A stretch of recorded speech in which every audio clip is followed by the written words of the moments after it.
bit. I'm self-conscious of how much gloss I have on. And I put on gloss on purpose. Why?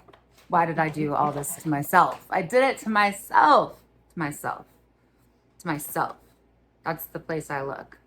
Yeah. Looking directly is looking at that green light, the red arrow. You're so smart. Hi, welcome to Gathering Paradise. My name is Jenny O'Neill. Thank you so much for being with us today. Today I'm going to talk about an incredible poem for anyone who is struggling and for all of those of us who have the warrior's heart, who have had to survive something, who have had to pull themselves up, who have done the impossible hard things they think they can't do, or started them or attempted them. It's relevant and helpful to know that the poet William Ernest Henley had excruciating physical pain that he had to live with. So this is before modern medicine.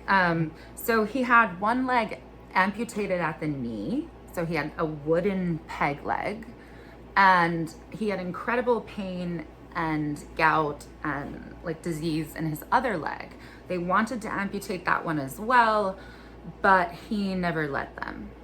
So every day this man lived, he was in a considerable, incredible amounts of pain. When you know that this comes from a person who is not just experiencing the emotional pain we all have to experience in life, no matter how wise you are, how good your heart, you will experience setbacks, you will experience tragedies, you will lose things, you will lose opportunities, you will lose people you love that will pass on.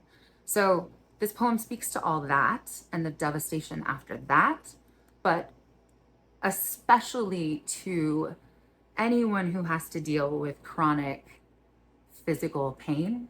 And I really understand you. And it really is awful.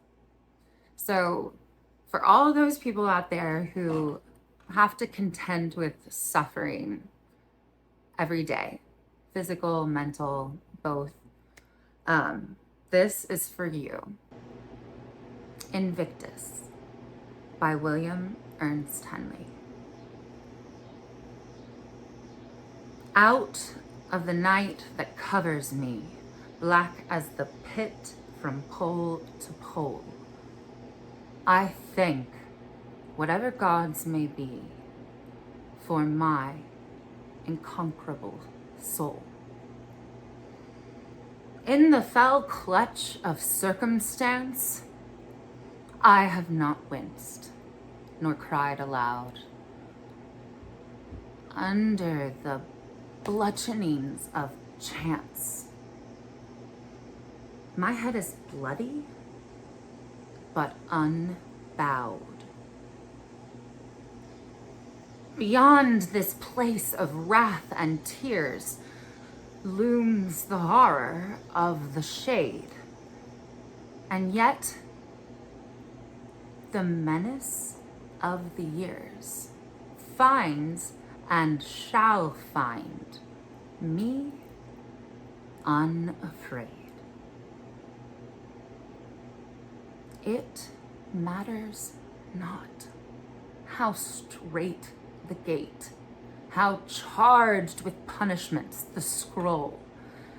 I am the master of my fate, the captain of my soul.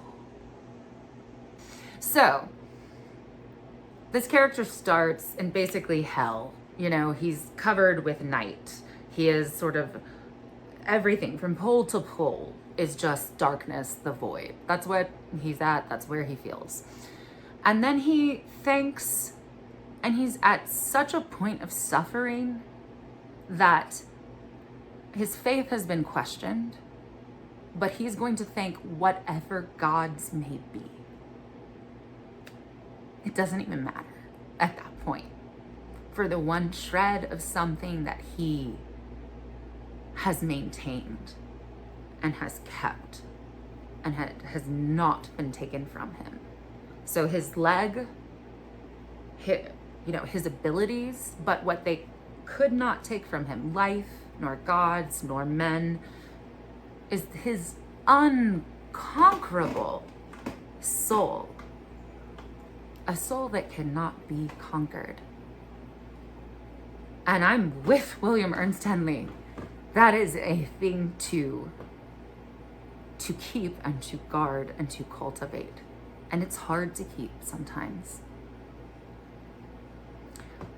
In the next stanza, he talks about in the fell clutch of circumstance.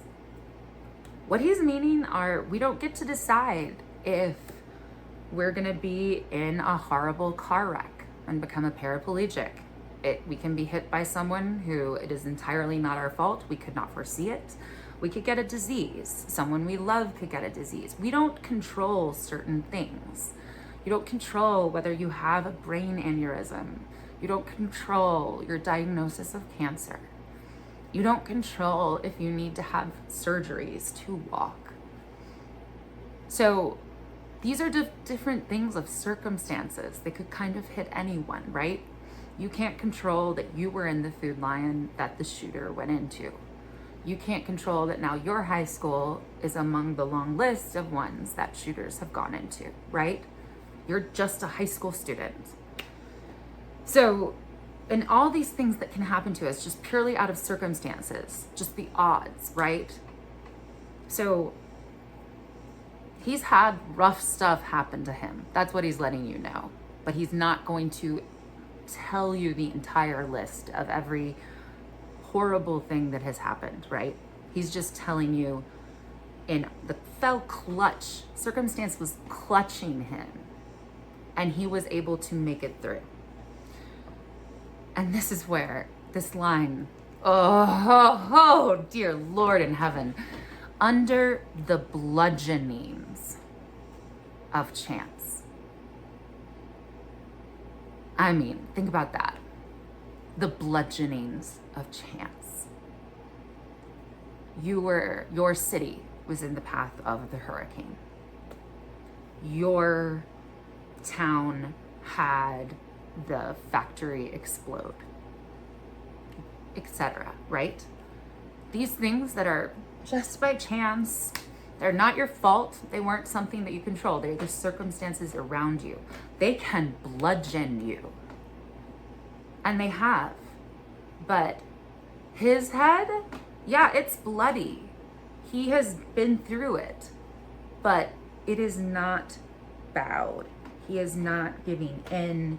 He is not sinking down into it. He starts there, right? He starts in total darkness. And he is finding himself back to his unconquerable soul, articulating it for himself. I think almost more than for others. But wow, what did he give for so many others, you know?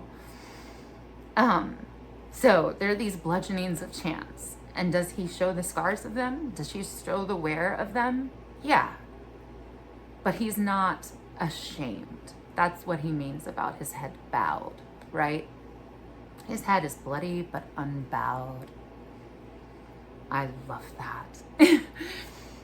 And then he says, so the state he is in, he's describing. So beyond this place of wrath and tears, looms but the horror of the shade. So he is in a mental state and a physical state where he is in agony, and his only other thoughts are also torturous. Like, he's not thinking good thoughts about the future. And honestly, it's not like he's being a horrible pessimist. I mean, he got incredibly bad prognosis after being diagnosed with all of his ailments. They wanted to amputate his other leg. So, and I think it's very easy when one is in physical pain. I know this. When I'm in physical pain, it skews my perception. It can, if I don't tenaciously orient against it and fight against it, it can make me feel exhausted, embittered, terrorized, menaced. These are all wrath, tears, horror, menace. You can't think of a future that feels good. You're thinking about future of like, what if the cancer spreads? What will it be like if I don't even have one leg? The futures aren't fun to think about, right? So he's in a current place of agony. His brain, his logic, and his natural mental state can only think of horrifying things. And then right in the middle of that stanza, and yet the menace of the years, so the whole fear about all the future, all the fears, all the worries, they find